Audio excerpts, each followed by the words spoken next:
En fait, j'avais travaillé dans une start-up en IA qui était en computer vision, appliquée au marketing de l'image dans le luxe. Mon expertise d'origine, tant qui est sur la nanoélectronique et les semi-conducteurs, tend en fait à fusionner avec l'IA.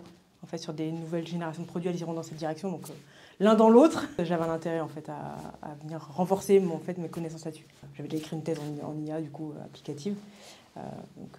C'était assez cheminement logique. Et ce que je voulais solutionner en arrivant, c'était par rapport à mon métier d'aujourd'hui. Je voulais automatiser au moins 40% de ce que je fais qui n'a pas de valeur. Ajouter, qui est très chronophage. Des fois, j'ai besoin de comparer des produits avec des volumes de données, c'est tout fait à la main.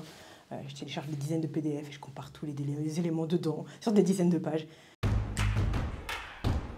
Le souci, c'est que la majorité des formations, c'est des formations pour devenir ingénieur IA. Or, on peut vouloir travailler dans l'écosystème, comprendre l'écosystème, travailler sur d'autres métiers dans les entreprises IA.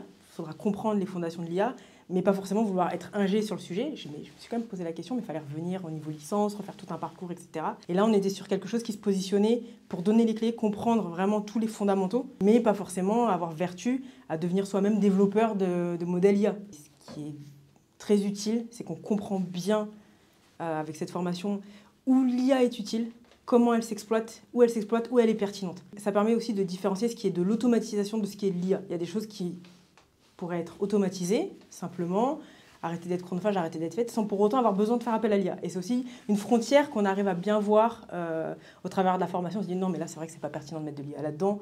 C'est trop complexe par rapport à ce que je cherche à faire. Et il y a des outils déjà clés en main qui me permettent de le faire. Au-delà de donner toutes les fondations sur toutes les thématiques IA, parce qu'en fait, c'est vraiment très, très vaste, ce qui était vraiment très intéressant, je pense, c'est toute la partie des cas d'usage, vraiment de voir l'exploitation et la mise en œuvre. Tout l'écosystème au-delà de juste les modèles, du stockage de la donnée, de la structuration. En fait, il faut une stratégie entière de la donnée. Moi, je sais que j'avais sondé mon entreprise en lui posant la question, vous avez vertu à faire un pôle data AI stratégie? Ah bah non, je suis pas d'accord. Mais en soi, il y a plein d'entreprises qui vont devoir prendre dans l'exécution et l'implémentation de l'IA, devoir prendre un virage en fait, pour lequel des formations comme celle-ci seront nécessaires en fait, pour plein de gens. Pour toutes les personnes qui veulent vraiment comprendre les fondamentaux, pour pouvoir interagir avec n'importe qui travaille dans l'IA, c'est nécessaire. Ça donne une bonne vision de ce qui se passe. Après, on n'a pas vertu à être un expert, c'est pas le but. Sinon, on aurait fait prendre des études de zéro avec licence de maths, info et puis tout ça. Alors la suite, déjà, comme moi je viens de la nanoélectronique, je sais que l'Edge AI, donc l'IA embarquée directement dans les circuits, c'est quelque chose qui a commencé. Donc moi, c'est aussi une thématique que je peux adresser. Là, je vais changer de métier. Je vais gérer des programmes de start-up qui travaillent là-dessus.